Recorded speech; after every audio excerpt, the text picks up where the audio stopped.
আসসালামু আলাইকুম। আজ বৃহস্পতিবার 14 ভাদ্র 23 সফর 29 আগস্ট। বাংলাদেশ বেতার রাজশাহী। স্থানীয় সংবাদ পড়ছি মাহমুদ শওকত। অন্তর্বর্তী সরকারের প্রধান উপদেষ্টা শান্তিতে নোবেল বিজয়ী অর্থনীতিবিদ ড মোহাম্মদ ইউনুস অর্থনৈতিক বিপর্যয় থেকে পুনর্গঠনে সহায়তা করার জন্য কানাডাকে বাংলাদেশে বিনিয়োগের আহ্বান জানিয়েছেন। গতকাল বাংলাদেশে নিযুক্ত কানাডার হাইকমিশনার লিলি নিকলস ঢাকায় রাষ্ট্রীয় অতিথি ভবন যমুনায় অন্তর্বর্তীকালীন সরকার প্রধানের সঙ্গে সাক্ষাৎকালে প্রধান উপদেষ্টা এ আহ্বান জানান।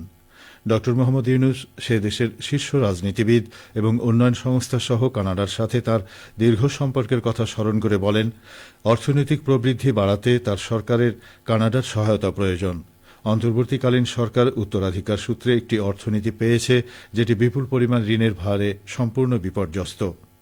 অন্তর্বর্তী সরকারের প্রথম অগ্রাধিকার হল অর্থনীতি ঠিক করা। সরকার পূর্ববর্তী শাসনামলে ভেঙে পড়া গুরুত্বপূর্ণ প্রতিষ্ঠানগুলোকেও পুনরুদ্ধার করছে এবং শাসনে শৃঙ্খলা ও স্বচ্ছতা আনছে। কানাডার হাইকমিশনার বলেন, তার সরকার প্রধান উপদেষ্টা এবং অন্তর্বর্তী সরকারকে সহায়তা করতে প্রস্তুত। তিনি বলেন, কানাডা বাংলাদেশে সার ও নিত্য প্রয়োজনীয় পণ্য সরবরাহের মাধ্যমে খাদ্য নিরাপত্তা জোরদার করতে আগ্রহী। অর্থ, বাণিজ্য এবং বিজ্ঞান ও প্রযুক্তি উপদেষ্টা ড সালেউদ্দিন আহমেদ বলেছেন, সার সংকট দেখা দিতে পারে, সেক্ষেত্রে চাহিদা পূরণে প্রয়োজনীয় ব্যবস্থা নিচ্ছে সরকার। তিনি গতকাল সচিবালয়ে ক্রয় সংক্রান্ত উপদেষ্টা কমিটির প্রথম সভা শেষে একথা বলেন। সালেউদ্দিন আহমেদ বলেন, ব্যবসায়ীদের সঙ্গে ব্যবসা বাণিজ্যের সুনির্দিষ্ট কিছু সমস্যা নিয়ে আলোচনা হয়েছে। আগে অনেক সময় বিষয়গুলো অবহেলা করা হয়েছে, তবে এখন এগুলো সমাধানে উদ্যোগ নেওয়া হবে। বৈঠকে বিভিন্ন দেশ থেকে 90,000 মেট্রিক টন ইউরিয়া সার কেনার সিদ্ধান্ত হয়েছে। এর মধ্যে সংযুক্ত আরব আমিরাত থেকে কেনা হবে 30,000 metric ton, Karnaphuli fertilizer company limited থেকে 30,000 মেট্রিক টন। এছাড়া কাতার থেকেও 30,000 মেট্রিক টন সার কেনার সিদ্ধান্ত হয়েছে। অন্যদিকে 20,000 মেট্রিক টন মসুর ডাল কেনার সিদ্ধান্তও নিয়েছে ক্রয় সংক্রান্ত উপদেষ্টা কমিটি। দেশব্যাপী hi-tech park, software technology park এবং আইটি ট্রেনিং ও ইনকিউবেশন সেন্টারের নাম পরিবর্তন করে জেলাভিত্তিক নামকরণের সিদ্ধান্ত হয়েছে। গতকাল ঢাকার আগারগাঁওয়ে আইসিটি টাওয়ারে বাংলাদেশ হাইটেক পার্ক কর্তৃপক্ষের নির্বাহী কমিটির 32তম সভায় এ সিদ্ধান্ত নেওয়া হয়। ডাক, টেলিযোগাযোগ ও তথ্য প্রযুক্তি এবং তথ্য সম্প্রচার উপদেষ্টা এবং বাংলাদেশ হাইটেক পার্ক কর্তৃপক্ষের নির্বাহী কমিটির সভাপতি মোহাম্মদ নাহিদ ইসলাম এই সিদ্ধান্ত দেন। এ সময় উপদেষ্টা মোহাম্মদ নাহিদ ইসলাম বলেন, হাইটেক পার্কের জমি বরাদ্দ দেয়া এবং বাতিল করার বিষয়ে অনেক অভিযোগ পাওয়া যাচ্ছে, তাই এই বিষয়ে কোনো অনিয়ম, দুর্নীতি হয়েছে কিনা তা পর্যালোচনা করা দরকার।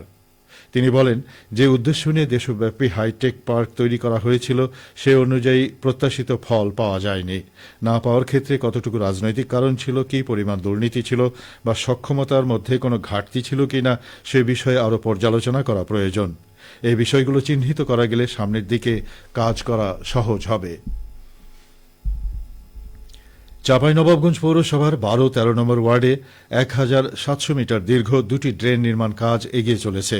এজন্য ব্যয় হচ্ছে প্রায় 1,70,00,000 টাকা।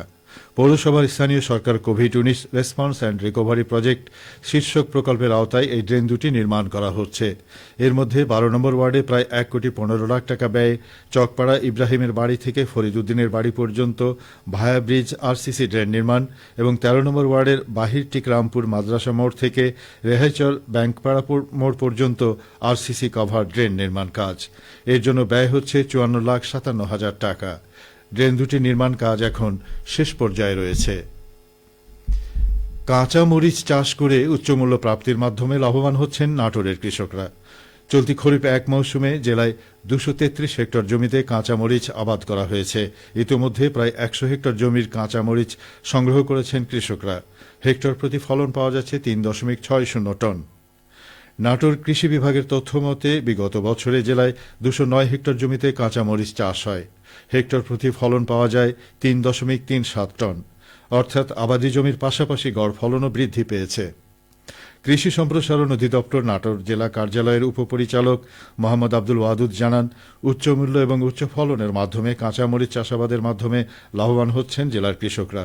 কৃষি বিভাগ প্রয়োজনীয় পরামর্শ প্রদানের মাধ্যমে কৃষকদের সহযোগিতা দিয়ে যাচ্ছে। সবশেষে আবহাওয়া। আজ সকাল 6টায় রাজশাহীতে তাপমাত্রা ছিল 27 ডিগ্রি সেলসিয়াস।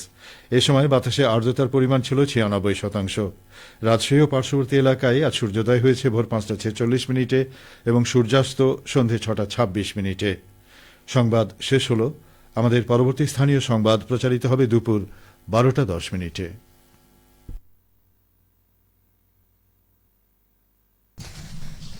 বাংলাদেশ বেতার রাজশাহী। সুপ্রিয় শ্রোতা, এখন শুনবেন দেশাত্মবোধক গান।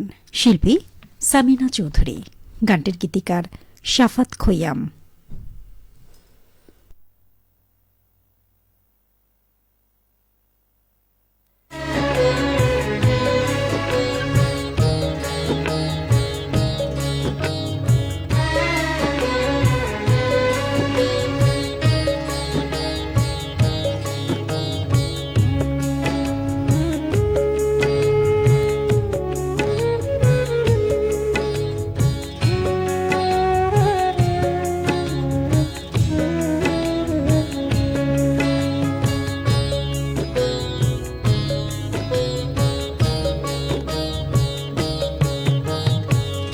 জন্মভূমি মাগো, তোমাকে ছাড়া আমি কোথাও সুখ পাই না।